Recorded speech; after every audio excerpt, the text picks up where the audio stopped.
Hello বন্ধুরা, আশা করছি তোমরা ভালো আছো। চলে এলাম আমার শিলংয়ের থার্ড পার্ট নিয়ে। তোমরা এর আগের ব্লগে ডাউকি দেখেছো, এবার কিন্তু আমি শিলংয়ের সিঙ্গেল রুট ব্রিজটা তোমাদেরকে দেখাবো। সিঙ্গেল রুট ব্রিজ কিন্তু ন্যাচারালি ভাবে তৈরি হয়েছে, কোনো আর্টিফিশিয়াল ভাবে এটা কিছুই তৈরি করা হয়নি, তাই খুব ভালো লেগেছিল আমাদেরকে।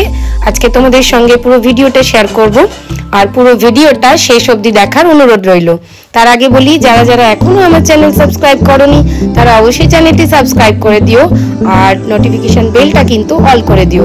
তার সাথে লাইক শেয়ার কমেন্ট করতে কিন্তু ভুলো না। তোমাদের লাইক শেয়ার কমেন্ট কিন্তু অবশ্যই করা যায়। এটা হলো প্রথমেই যেখানটা দিয়ে যাচ্ছি সিঙ্গেল রুটের ফ্রন্টটা। খুব এবড়ো খেবড়ো এবং অনেক পাথরে পুরো রাস্তাটা যেতে হবে, অনেকগুলো স্টেপ রয়েছে, কিন্তু আমার পক্ষে খুবই ডিফিকাল্ট হচ্ছিল, যেহেতু আমি ভিডিও করতে করতে নামছিলাম।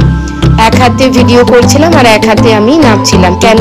তোমাদের সঙ্গে পুরো ভিডিওটা শেয়ার করতে হবে, তাই যতটা সম্ভব আমি ভিডিও ভালোভাবে করার চেষ্টা করেছি। কিন্তু রাস্তাটা দেখতেই পাচ্ছ, একটু যদি এদিক ওদিক হয় তাহলে কিন্তু অবশ্যই পড়ে যাওয়ার অনেক সম্ভাবনা। একদম পাথরের রাস্তা। আর এই সিঙ্গেল রুট ব্রিজে যাওয়ার সময় রাইট সাইডে টিকিট কাউন্টার করেছিল। আমার মনে হয়েছিল যেহেতু ন্যাচারাল প্রসেসেই এই ব্রিজটি তৈরি হয়েছে, তাই পার হেড 40 টাকা করে নিয়েছিল। সেটা কিন্তু একটু বেশি মনে হয়েছে, কেন মেনটেনেন্সের এখানে বিশেষ কিছু নেই। এই হলো সিঙ্গেল রুট ব্রিজটা। দেখো, পুরো দুপাশ থেকে কিন্তু রুট দিয়ে কিন্তু ন্যাচারালি ব্রিজটা তৈরি হয়েছে। যারা শিলং গেছো, এই ব্রিজটা ঘুরেছো, তারা অবশ্যই কিন্তু কমেন্টে লিখো তোমাদের কেমন লেগেছে। আমার তো খুব ভালো লেগেছিল। এত সুন্দর একটা প্রাকৃতিক ভাবে ব্রিজ তৈরি হয়েছে, যেটা অন্য ওখানে নেই। এই হলো পুরো রুট ব্রিজটা। দুপাশ থেকে পুরো রুট দিয়ে ব্রিজটা এপাশ থেকে ওপাশ পুরো হারাট করে যাওয়া যায়।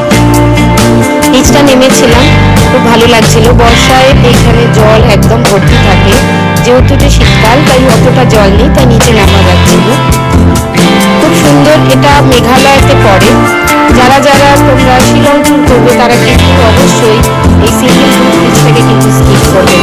যাদের পায়ের সমস্যা আছে তারা ডাবল রুট ব্রিজটা কিন্তু স্কিপ করতে পারো, আর খানিকটা একই রকম লাগবে, কিন্তু সিঙ্গেল রুট ব্রিজটা কিন্তু তোমরা স্কিপ করো না। আশা করছি আমার ব্লগ ভালো লাগছে।